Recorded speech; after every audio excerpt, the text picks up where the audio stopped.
বাড়ি ভুতুরে গ্রামের কথা তো অনেক শুনেছেন, কিন্তু হন্টেড সি বিচ অর্থাৎ ভুতুরে সমুদ্র সৈকতের ব্যাপারে কিছু শুনেছেন কখনো?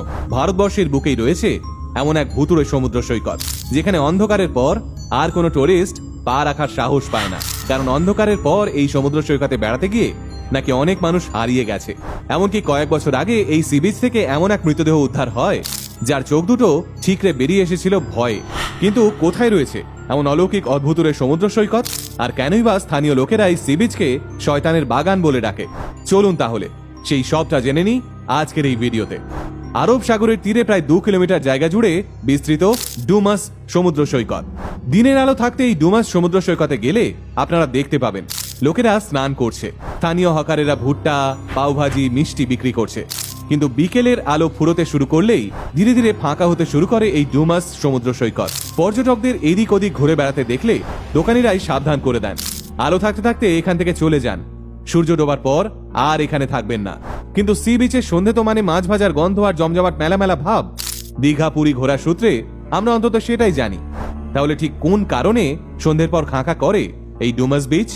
আসলে গুজরাট রাজ্যের সুরাট শহর থেকে 21 কিলোমিটার দূরে অবস্থিত এই ডুমাস বিচে নাকি অন্ধকার নামলেই শয়তানেরা ঘুরে বেড়ায়।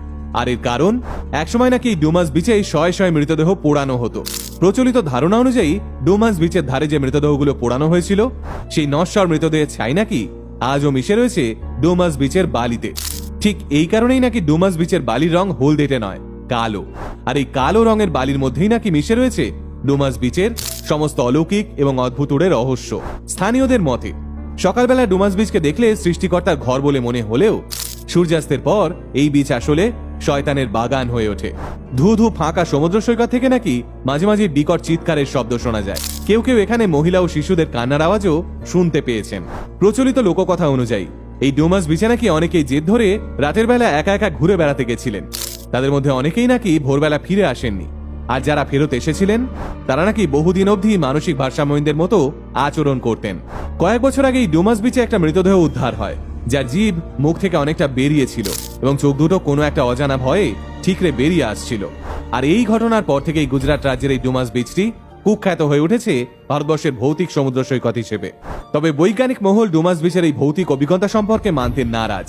তাদের দাবি, রাতের বেলা ডুমাস বিচ থেকে যে কান্না বা চিৎকারের শব্দ শোনা যায় তা মূলত সমুদ্রের হাওয়া, গাছে বা অন্য কোথাও ধাক্কা খাওয়ার কারণে সৃষ্টি হয়। এবং ডুমাস বিচের কালো বালিতে যে মৃতদেহের ছাই মিশে রয়েছে বলে দাবি করা হয় সেটাও নাকি ভুয়ো।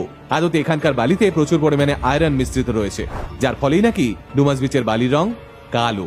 তবে বৈজ্ঞানিক মহল যতই ডুমাস বিচে অতৃপ্ত আত্মাদের অস্তিত্বের কথা অস্বীকার করুন, ডুমাস অঞ্চলের স্থানীয় লোকেরা তাদের দাবিতে অনড়। আর সেই কারণেই তারা বিকেলের আলো ফুরিয়ে আসলে সমস্ত পর্যটকদের সাবধান করতে থাকেন বিপদের হাত থেকে রক্ষা করার জন্য। ভারতবর্ষের এই ভৌতিক বিচ নিয়ে আপনাদের কি মতামত কমেন্টে জানাতে ভুলবেন না। কিন্তু সকলে ভালো থাকবেন, সুস্থ থাকবেন।